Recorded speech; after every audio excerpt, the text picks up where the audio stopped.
problem is that Congress passed the Americans with Disabilities Act as an unfunded mandate. So there's no money available to make the ADA be forced to be in compliance. The only reason they have to comply with the ADA is a fear of a lawsuit. Then the Supreme Court said there are no punitive damages for Title II and III cases. So what they did with that, the Supreme Court took away the incentive for lawyers to pursue cases on behalf of individuals who are being discriminated against. So basically, the Supreme Court denied equal access to the ADA for individuals with saying there's no punitive damages. So you got to be willing to go in and sue for change instead of damages. Number three, lawyers are afraid to hold state judges and actors accountable because of threats of disbarment and other proceedings. That's going to be shown here. This means that the ADA is a law that is inaccessible to the average individual. They've created this well-written law, even amended it to make it more accessible, and there's no way for the average individual to enforce it against state governments and against things that are system-backed because lawyers are afraid to take this on. The solution: learn the operation and application of the ADA. I can help you with that through training.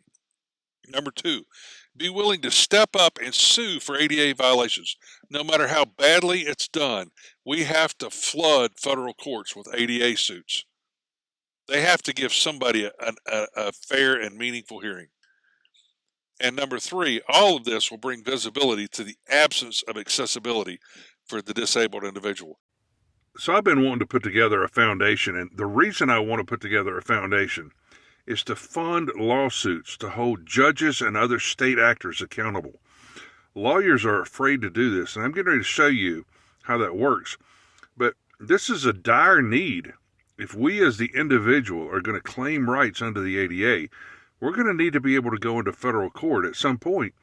And I say now, we are going to have to hold judges accountable. The first step is to learn how the ADA works.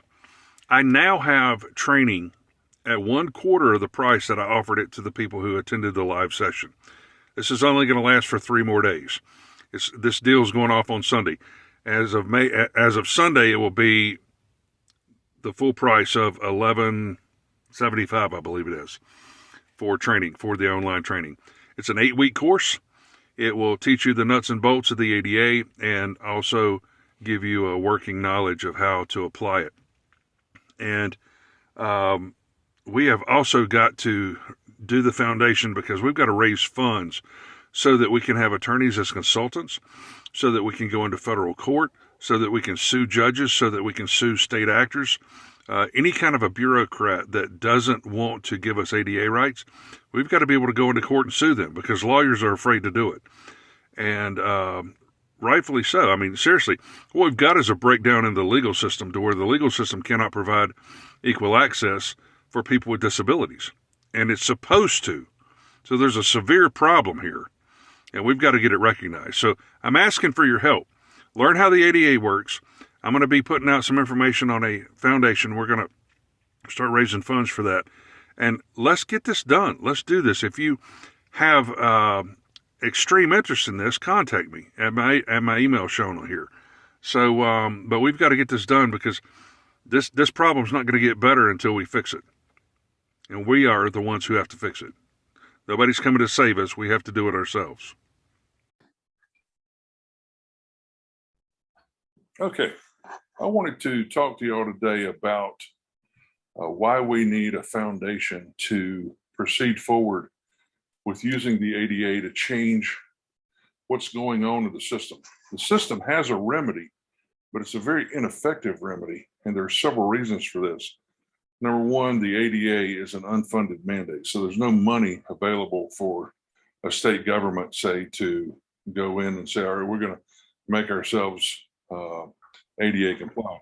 I don't even know, I'm pretty sure they don't use federal funds to pay their ADA coordinators, even though they're required to have one. And so therefore the ADA coordinators are very untrained and unknowledgeable. The second thing is that the punitive damages piece on Titles 2 and 3, the state and local government and public accommodations, are basically non-existent. They don't allow that. So Title I, you can get some damages, but Titles 2 and 3, you cannot. So what I want to do real quick, I've got Rosie on the line, and Rosie and I have done a couple cases together. Rosie's an attorney, and we've done a couple Title I cases together, maybe 3, I'm not sure. Yeah.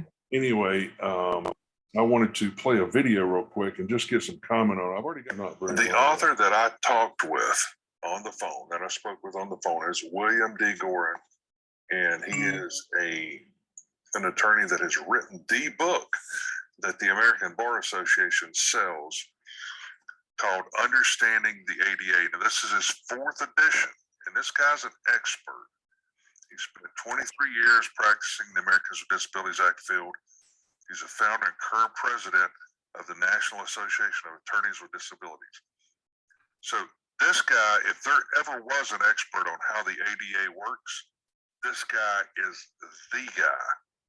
And I want you to hear what he says about how access really works. So what are you looking for from me? I'm not sure I'm the best fit as much as I'd like to help, but I'm not sure I'm the best fit. So can you what are you looking for? Who do I go to hold these judges accountable so that they have to give accommodation? So you're looking for someone who's not afraid that, I'm looking for a litigator that's willing to go in and take on state court systems. There you go. The problem that attorneys have is a lot of attorneys won't take this on because the court will fight back hard and threaten disbarment and other kinds of proceedings. So a lot of attorneys are scared to take this stuff on. Sure. This is a. So I'm going to stop sharing there. And Rosie, I'm not going to ask you to comment exactly on what he said, because that's probably not a good protocol. But the idea that attorneys can't take on state court systems because of threats of disbarment and other proceedings. I mean, to me, and I'm a non-lawyer, but to me, it would be a political and career suicide to walk into a courtroom and say, Judge, you have to give my client ADA rights. And by the way, you're stripped of your immunity right now, and you can't threaten, intimidate, coerce, or interfere with my client's rights or my assistance of them. And to me, that seems kind of like a career suicide. Am I totally off base by thinking that? No, not at all. Because you got to realize that most attorneys that are litigators are coming in front of the same judges over and over again. And there's relationships between the attorneys and the judges. So for them to do that, if they're a practicing litigator in that court, I mean, it kind of is career suicide. Yeah. So the reason I'm doing this video, and you understand I'm going to publish this, and the reason I'm doing this video though is because I believe that people have to learn, and not to disparage the. You know, I've been against lawyers my entire life, but not to disparage the work that you're doing or the work that some people are doing that is actually good. But there's going to have to be a shifting of the tables, a turning of the tables, and someone who is not a lawyer is going to have to go into federal court and sue state judges and win. And that's what's going to have to change the system, because right now, people with invisible disabilities don't have equal access, and state courts know they don't have to give it unless they're going to be sued, and that's not going to happen because there's not a lawyer that's going to be willing to go in and sue on behalf of a client. No, because the state also controls your law license. So Yes, what he says is correct. Like, there is the threat of being disbarred if you are, say, you're held in contempt by that judge. You know, so now you got to go in front of the state board and, you know, have a hearing about your law license if something like this happens. So it's definitely a deterrent, a big deterrent for attorneys. However, you may be able to get like lawyers to consult with, like, if you're going in pro se, you might be able to get lawyers to consult with you. Like, say you want to go in pro se, you might be able to hire some lawyer behind the scenes that's not putting their name on the complaint. sure. Just to kind of help you and give you guidance. So that, I my, mean, it would be great to have a foundation that would maybe fund fund attorneys to do that, where that way they're not putting their names and their law licenses on the line. yeah, because as an attorney, there are capacities that you can enter into. I mean, there's like the capacity of advocate, there's the capacity Yeah. of counselor, there's the capacity of, I mean, you can be a capacity of educator. You can give, Yep. educate someone. And so that can be behind the scenes without you actually being an advocate or a representative. Exactly. So thank you for mentioning that, because that is actually the intent that I mean, seriously, we need a lot of money to fund this, and lawyers are not cheap.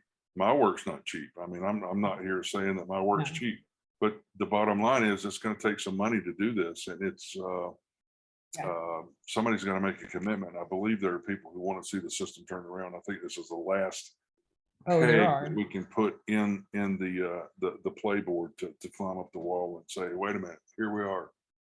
Yeah, So, and there are attorneys that wish they could do more with the ADA, but there's so many deterrents and there's not much financial motivation as well.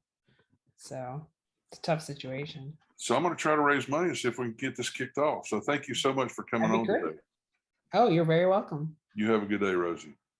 You too. And people, when they go into court and they're already traumatized and they don't know how to even speak to the situation, much less understand the nature and the cause of the proceedings against them, they have discrimination going on because the courts are set up to hammer them into conformity without caring about their disability.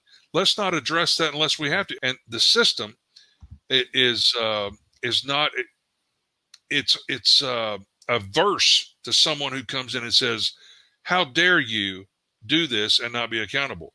I mean, I tell people I have a hostile work environment because I have to go into courts and tell a judge, you have to give the client ADA rights. You can't intimidate, threaten, coerce, or interfere with him or me while we're doing this. The funny thing is, I've only been, I can just imagine you telling sorry, I'm just picturing you, Jay, going into a court and telling a judge what to do, and they're like, "You're telling me what to do?" I've got videos of this. So I understand the difference between administrative and at law. The ADA is administrative, and I understand that I'm not an at law attorney. Okay, I'm not an attorney. Everything I say is absent intent or authority is legal advice. I always say this on my videos. Mm-hmm. It's offered as aid and encouragement to those who are exercising and enjoying their rights under the ADA. But I'm allowed. So when somebody can't get into the courtroom because of a disability, this is still in administrative. And so I have the right to invoke the administrative because the administrative remedy has not been exhausted yet. And I'm still aiding and encouraging until they get to the at law part. And boy, does it piss judges off. I mean, it pisses them off. And it's right. And so I just call them on it, and their normal response is to recuse themselves. That's what they do on a regular basis. Yeah. I mean, if I call them on it, if I've got them dead to right, and I'm speaking euphemistically here, there's no threatening going on. But seriously, if I catch them in the act, and point out that a reasonable person would not expect an impartial adjudicator after being discriminated against openly in open court. See, here's the thing. They can't talk about your disability in court if you bring it up as a request for accommodation. The prosecutor has no right to hear this stuff. Your adverse witnesses have no right to hear this stuff. If you're in a custody battle and your ex, who is horribly adverse to you, is hearing your disability stuff, your case is prejudiced. Sorry. Right. I mean, it's discrimination. So I have a hostile work environment. So legal abuse syndrome is when people go into court, they try to get equal access, but they just get stomped on hard. And that's what Judith Herman was talking about in that quote. And they pretty much have a form of PTSD because of that experience, because of going through that grinder, going through that mill. It's a form of PTSD, correct? Yes, it is. So I've been going through years of self-work, self-assessment, self-adjustment, therapy, training, and application so that I could get to this place. I want to help spearhead this, but I can't do it alone. I need your help. I need people to step up, get trained. I just had 16 advocates take my live Zoom training, and I need people to get trained. I need people to apply the ADA, and we definitely need funding for a foundation to start lawsuits to change the scenario and scope of how people with disabilities can have accessibilities, even in situations where lawyers are afraid to take this on. This is basically the legal system is crippling and disabling further the disabled community, and we have to attack this. So I'm exposing it. I need your help, and if you want to help, please contact us. Let's do this.